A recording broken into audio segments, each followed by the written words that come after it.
మన ప్రభువును రక్షకుడైన యేసుక్రీస్తు పరిశుద్ధ నామమున వందనాలు. ఉదయకాల సమయం దేవుని వాక్యాన్ని ధ్యానించుకోవడానికి ముందుగా ప్రార్థన చేసుకుందాం. ప్రార్థన. కృపగల తండ్రి, దయగల యేసయ్యా, నీ బంగారు పాదాలకు లెక్కలేని వందనాలు, స్తుతులు, స్తోత్రములు. గతించిన రాత్రి అంతా నీ రేఖల చాటును కాచి కాపాడి సంరక్షించిన దేవ, మరి ఉదయకాల సమయం సజీవ లేఖనం చేయండి. నేను ప్రార్థించుండగా వాక్యమైన దేవుడు వాక్యం నాతో మాతో మాట్లాడి మీరే మహిమ ఘనత ప్రభావాలు పొందమని యేసునామమున అడుగుచున్నాము తండ్రి. ఆమేన్. ప్రియదేవుని సంగమ, ప్రియదేవుని బిడ్డల నేడుదనకు ఏర్పాటు చేయబడిన వాక్య భాగము త్రిత్వము తరువాతి 10వ ఆదివారంకి ఏర్పాటు చేయబడిన పత్రికా వాక్య భాగము అపోస్తల కార్యముల గ్రంథము 20వ అధ్యాయము 17 నుంచి 38 వచనాలు ధ్యానం చేసుకుందాము.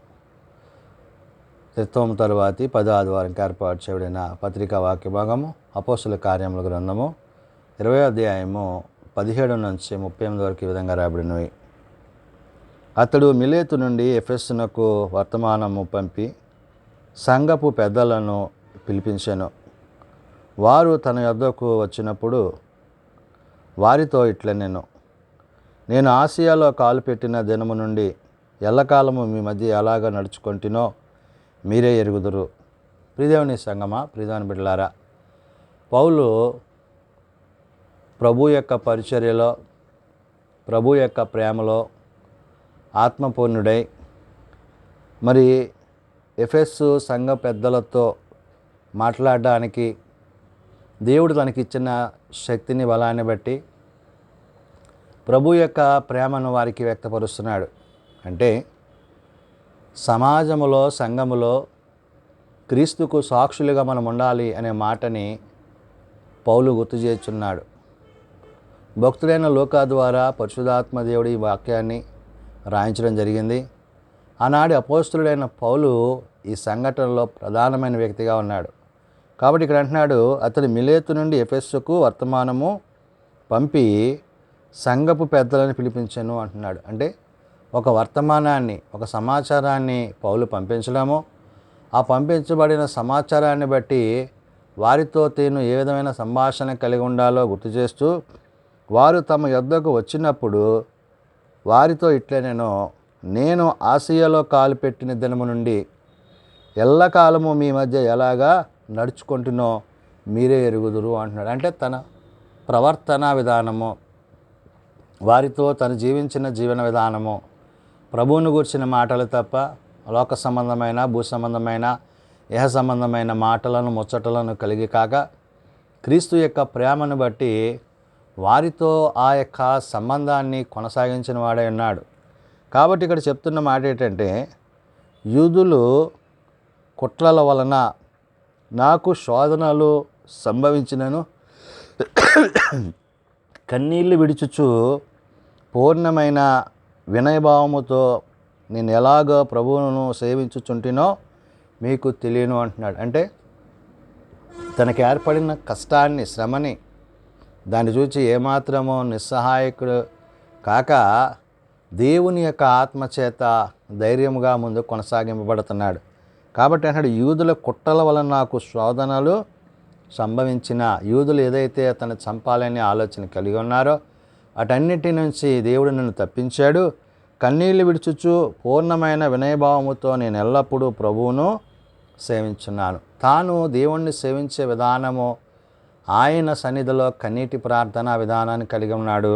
రెండోది ఇక్కడ అంటున్నాడు, ఏమంటున్నాడు, నేను ఎల్లప్పుడూ ప్రభువును సేవించుచుంటేనే మీకు తెలియను అంటున్నాడు. అంటే తన వ్యక్తిగత ప్రవర్తన, తన భక్తి విశ్వాసాలు, దేవుని ఎడల తాను జరిగిస్తున్నవి అన్నీ కూడా మరి వారికి గుర్తు చేస్తూ ఇక్కడ అంటున్నాడు, మరియు ప్రయోజనకరమైనది ఏదియో దాచుకొనక బహిరంగముగాను ఇంటింటనో మీకు తెలియజేయచ్చు, బోధించుచు దేవుని ఎదుట మారు మనస్సు పొంది మన ప్రభు అయిన యేసుక్రీస్తునందు విశ్వాసముంచవలెనని యూదులకును గ్రీసు దేశస్థులకును ఎలాగా సాక్ష్యం ఇచ్చుచుంటినో ఇదియు మీకు తెలియను అంటున్నాడు. అంటే ఒక సాక్షిభరితమైన జీవితాన్ని, అపోస్తలత్వాన్ని, దేవుని యొక్క ప్రేమను వ్యక్తపరిచే విషయంలో తన స్వనీతిని ఆధారం చేసుకొనక దేవుని ఆత్మచేత నడిపింపబడ్డవాడై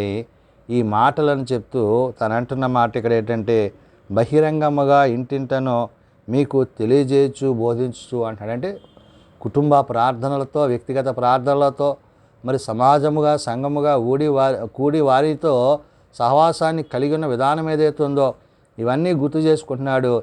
ఏమంటున్నాడంటే దేవుని ఎదుట మారు మనస్సు పొంది మన ప్రభు అయిన యేసుక్రీస్తునందు విశ్వాసం ఉంచవలనని యూదులకును గ్రీసు దేశస్తులకును ఎలాగ సాక్ష్యం ఇచ్చుచుంటునో ఇదియు మీకు తెలియను అంటున్నాడు. అంటే ఎవరిని కూడా అంటే పొరుగువారిని భావించక అటు యూదులతోనైతేనేమి గ్రీసు దేశస్తులతోనైతేనేమి ఎవరు ప్రభువునందు విశ్వాసం ఉంచిన వారై ఉన్నారో వారందరికీ ప్రభు యొక్క ప్రేమను తెలియజేసిన వాడై ఉన్నాడు. కాబట్టి ఇక్కడ పౌలు ఎఫెసీ సంఘ పెద్దలతో మాట్లాడి ఆ తరువాత ఆత్మయందు బంధింపబడిన వాడే అనేకమైన విషయాలను వారికి గుర్తు చేస్తున్నాడు. ఏమంటున్నాడు? ఇదిగో నేను ఇప్పుడు ఆత్మయందు బంధింపబడిన వాడనై యెరూషలేమునకు వెళ్ళుచున్నాను.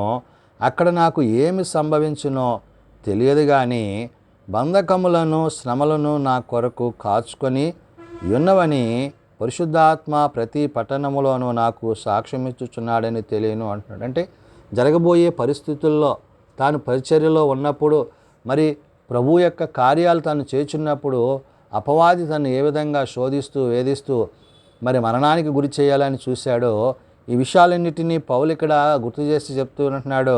ఏమంటున్నాడు? ఏమేమి సంభవించినాయో తెలియదు కానీ అంటే దాని గురించి నాకు అనవసరం. అంటే జరగవలసింది ఏంటి? ప్రభు పరిచర్య, ప్రభు సేవ, అనేకులను ప్రభు యొద్దకు నడిపించుట, ఇదే తన యొక్క ఉద్దేశము, తన బాధ్యత అనే విషయాన్ని గుర్తు చేశాడు. అందుకనే బంధకములు శ్రమలు నా కొరకు కాచుకొని ఉన్నవని పరిశుద్ధాత్మ ప్రతి పట్టణంలోనూ నాకు సాక్ష్యం ఇచ్చుచున్నాడు అంటున్నాడు. ఎవరైతే క్రీస్తునందు విశ్వాసము కలిగి ఎదురు చూసేవారు ఉన్నారో వారందరినీ ప్రభు యొద్దకు చేర్చువాడై తాను పరిచర్యలో ముందుకు కొనసాగుతున్నాడు. అయితే దేవుని కృపాసువార్తను గూర్చి సాక్ష్యమిచ్చుటయందు నా పరుగును నేను ప్రభు అయిన యేసు వలన పొందిన పరిచర్యను తుదముట్టింపవలెనని నా ప్రాణము నాకెంత మాత్రము ప్రియమైనదిగా ఎంచుకొనుట లేదు అంటాడు. అంటే ఏదో బ్రతకాలి కాబట్టి, ఏదో జీవించాలి కాబట్టి అని కాదు, బ్రతికినా చనిపోయినా క్రీస్తువాడనై ఉండాలి. అంటే ఏది దేవుడు తనకు అప్పచెప్పాడో ఆ బాధ్యతను తాను పూర్తిగా విధేయతతో దేవుని ఆత్మచేత ముందుకు కొనసాగుతూ మరణాన్ని కూడా మరి లెక్క చేయక ముందుకు కొనసాగిన సేవకుడిగా, భక్తుడిగా, అపోస్తులుగా పౌలు పిలువబడ్డాడు. కాబట్టి ఇదిగో దేవుని రాజ్యమును గూర్చి ప్రకటించుచు నేను మీ మధ్య సంచరించుచుంటిని, మీలో ఎవరునో ఇక మీదట నా ముఖము చూడరని నాకిప్పుడు తెలియను అంటున్నాడు. కాబట్టి నేను మరలా తిరిగి మీ దగ్గరికి వస్తానో రాదో నాకు తెలియదు. ఎందుకంటే నేను యెరూషలేముకి వెళ్తున్నాను, అక్కడ బంధింపబడతాను, అక్కడ నాకు ఎన్నో శ్రమలకు సంభవిస్తాయి.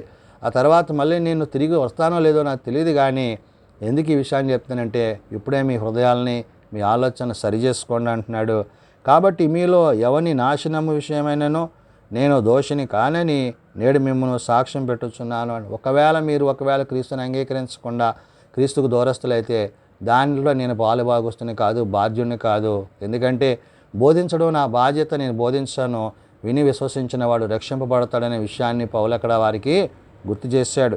కాబట్టి దేవుని సంకల్పమంతయు మీకు తెలుపకుండా నేనేమియో దాచుకొనలేదు అంటున్నాడు. ఏది దేవుడు నాకు ఇచ్చాడో, ఏ ప్రత్యక్షతను కలిగి ఉన్నాడో ఆ ప్రత్యక్షతను బట్టి దేవుని యొక్క మాటలను వారికి పూర్తిగా తెలియజేశాడు. కాబట్టి నా బాధ్యత నేను నిర్వర్తించాను అని చెప్తున్నాడు. దేవుడు తన స్వరక్తమిచ్చి సంపాదించిన తన సంఘమును కాయుటకు పరిశుద్ధాత్మ మిమ్మును దేని యందు అధ్యక్షులనుగా ఉంచినో ఆ యావత్తు మందను గూర్చియు మీ మట్టుకు మిమ్మల్ని గూర్చి జాగ్రత్తగా ఉండండి. దేవుని కొరకు ప్రత్యేకింపబడ్డవారే, క్రీస్తుతో పాటు ఆయన సన్నిధిలో జీవించువారే, ఆ యొక్క ప్రత్యక్షతలో ప్రభుతో మీరు ఉండాలి అనేది దేవుని యొక్క ఉద్దేశం. కాబట్టి మిమ్మల్ని మీరే సరిచేసుకుంటూ వాక్యం ద్వారా ఆత్మీయంగా బలపరచబడాలి అని పౌలు ఇక్కడ గుర్తు చేస్తున్నాడు. నేను వెళ్ళిపోయిన తర్వాత క్రూరమైన తోడేళ్ళు మీలో ప్రవేశించునని నాకు తెలియను.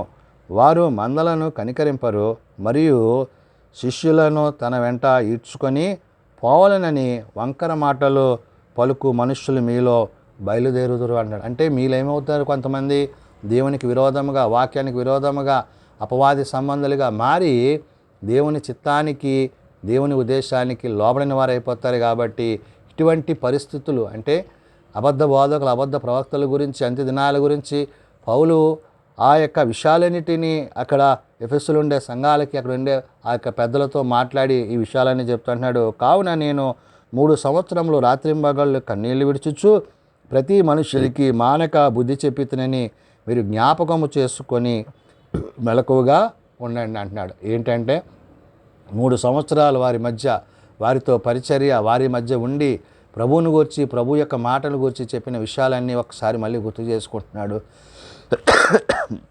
గుర్తు చేసుకుంటూ మీరు జాగ్రత్తగా ఉండండి, దేవునిలో ఉండండి అంటున్నాడు. ఇప్పుడు దేవునికి ఆయన కృపావాక్యమునకు మిమ్మును అప్పగించుచున్నాను. కాబట్టి తనకు అప్పజెప్పబడిన బాధ్యత, తాను దేవునిలో ఏ విధంగా ముందుకు పరిచర్య కొనసాగించాడో, ఏ కృపాభాగ్యత దేవుడు తనకిచ్చాడో ఆ కృపాభాగ్యతను బట్టి వారందరినీ ప్రభువులకు నడిపించి ప్రభు యొక్క ఆత్మచేత నింపుతూ పౌలు విషయాలని చెప్తున్నాడు. అంత మాత్రమే కాదు, ఇక్కడ అంటాడు, ఇప్పుడు దేవునికిని ఆయన కృపావాక్యమునకు మిమ్మల్ని అప్పగించుచున్నాను. ఆయన మీకు క్షేమాభివృద్ధి కలుగుచేయుటకు పరిశుద్ధపరచబడిన వారందరిలో స్వాస్యము అనుగ్రహించుటకు శక్తిమంతుడు అంటున్నాడు. కాబట్టి ఎవరైతే ఆయన వాక్యమందు ఆయన విశ్వాసం ఉంచుతారో వారందరికీ ఆయన తన సమస్తాన్ని అనుగ్రహించి వారిని తన రాజ్యమునకు చేర్చుకొని అంటున్నాడు. అంటూ ఎవని వెండినైనను బంగారమునైనను నేను, ఎవని వస్త్రమునైనను నేను ఆశింపలేదు. నా అవసరముల నిమిత్తమును, నాతో ఉన్నవారి నిమిత్తమును ఈ నా చేతులు కష్టపడినవని మీకు తెలియను అంటున్నాడు. అంటే తన స్వశక్తి చేత ఎవరి మీద ఆధారపడక దేవుని యొక్క పరిచర్యలో, దేవుని సేవలో తాను కొనసాగి అనేకులకు సాక్షిగా తాను నిలబడ్డాడు. అంటే ప్రభు పని చేయుచున్నాడు, తన పని తాను చేసుకుంటున్నాడు, తాను పోషించుకుంటూ తనతో ఉన్న వారిని కూడా ప్రభువులో ముందుకు నడిపించిన వాడై ఉన్నాడనే విషయాన్ని చెప్తున్నాడు. మీరు ఇలాగ ప్రయాసపడి బలహీనులను సంరక్షింపవలననియు పుచ్చుకొనుట కంటే ఇచ్చుట ధన్యమనియు ప్రభు అయిన యేసు చెప్పిన మాటను జ్ఞాపకం చేసుకొని వలనని అన్ని విషయములలో మీకు మాదిరి చూపితనని చెప్పాను. అంటే ఇతరుల దగ్గర తీసుకుంటాం కాదు, మీరు ఇతరులకు ఇచ్చేవారిగా, దేవుడు మీకు ఇచ్చిన దాన్ని ఇతరులకు మీరు పంచిపెట్టేవారిగా, ఆత్మపూర్ణులుగా వారిని నింపి ఆత్మానుసారంగా వారిని స్థిరపరచాలని పౌలు ఇక్కడ విషయాలను చెప్తున్నాడు. అతడు ఇలాగ చెప్పి మోకాళ్ళుని వారందరితో ప్రార్థన చేసెను. అప్పుడు వారందరూ చాలా ఏడ్చి, మీరు ఇక మీదట నా ముఖము చూడనని అతడు చెప్పిన మాటలకు విశేషముగా దుఃఖించుచు పౌలు మెడ మీద పడి అతన్ని ముద్దు పెట్టుకొని వారు వాడ వరకు అతన్ని సాగనంపిరి. ఈ విధంగా తన యొక్క పరిచర్య అంటే చూడండి, ఆత్మ సంబంధమైన మాటలతో వారందరినీ విశ్వాసంలోనికి స్థిరపరిచి బలపరిచి దేవుని కొరకు ప్రత్యేకించబడిచి మరి యెరూషలేముకు తనకు వెళ్తున్నప్పుడు అక్కడ జరగబోయే పరిస్థితులన్నింటినీ ముందుగా పరిశుద్ధాత్మ దేవుడు తనకు తెలియజేసిన మాటన్నిటిని వారికి తెలియజేసి మళ్ళా కలుసుకుంటామో లేదో తెలియదు, కానీ మీ మట్టికి మీరు ప్రభువులో జాగ్రత్తగా ఉండండి అంటున్నాడు. కాబట్టి నేడు మనం ఈ వాక్యం ద్వారా పౌలు తన యొక్క మాటలను తెలియజేసిన విధానాన్ని బట్టి మనము ప్రభువు కొరకు ఏ విధంగా సిద్ధపడాలో, ఏ విధంగా సిద్ధపడితే దేవుడు మనకి సహాయుడై ఉంటాడో ఆయన తెలియజేశాడు. కాబట్టి హృదయమందును ప్రవర్తన యందును మనము క్రీస్తు యొక్క మాటల చేత, ఆయన సత్యప్రేమ చేత, ఆయన సర్వసత్యములో సదాకాలము జీవించేవారై ఉండాలని ఉదయకాల సమయమున భక్తుడైన లూకా ద్వారా రాయబడిన ఈ మాటలను బట్టి పౌలు తెలియజేసిన పత్రిక. ప్రార్థన చేసుకుందాం.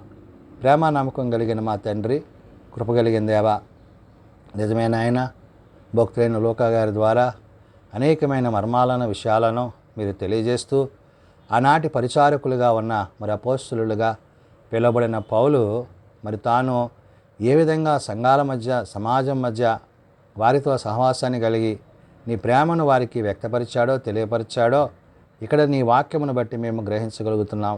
అవును నాయన, ఎంత మాత్రమునో నాయన తనదని అనుకొనక క్రీస్తు ప్రేమలో, క్రీస్తు యొక్క పరిచర్యలో తన వంతు పాత్రగా దేవుడు తనకిచ్చిన శక్తికి మించి తాను పరిచర్య చేసిన వాడై ఎవరి మీద ఆశపడక, ఎవరిని ఆశించక తన స్వసిత్త చేత ఆ యొక్క తాను జీవిస్తూ అనేకులను జీవింపజేసిన విధానము. కాబట్టి నాయన, నేడు నీ వాక్యం వింటున్న మేము నీ వాక్యానుసారంగా జీవించుటకు మీరు మాకు అనుగ్రహింపజేసిన ప్రతి విధమైన ఈవులను బట్టి మేము నీ యందు జీవించుటకు మాకు నీ సహాయం దయచేయండి. బలహీనలను బలపరచండి, రోగులను స్వస్థపరచండి. హాస్పిటల్ దగ్గర ఎందుకు వద్ద ఉన్న వారిని జ్ఞాపకం చేసుకోండి. తమ ప్రియులను పోగొట్టుకున్న కుటుంబాలను ఆదరించండి, సమాధానపరచండి.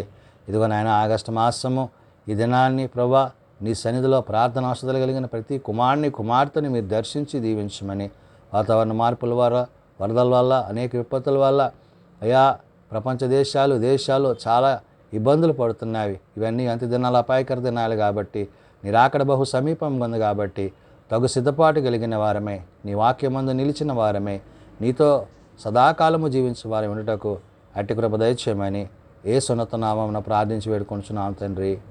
ఆమేన్. పరలోకమందున మా తండ్రి, నీ నామం పరిశుద్ధపరచబడుగాక, నీ రాజ్యం వచ్చుగాక, నీ చిత్తం పరలోకమందు నెరవేర్చినట్లు భూమి మీద నెరవేరుగాక. మానది నా నేను మాకు దయచేయం. మడల ప్రార్థన చేసిన వారిని మేము క్షమించిన ప్రకారం మా ప్రార్థనలను క్షమించము. శోధనలో తేకాల్సి తప్పించము. రాజ్యము, శక్తి, మహిమ నిరంతరము నీవే అన్నావు తండ్రి. ఆమేన్. మన పరమ తండ్రి అయిన దేవుని ప్రేమ, ప్రభు అయిన యేసుక్రీస్తు కృప, పరిశుద్ధాత్మనిత్య సహాయము నిరంతరము సదా తోడేయండి, సంరక్షించునుగాక. ఆమేన్.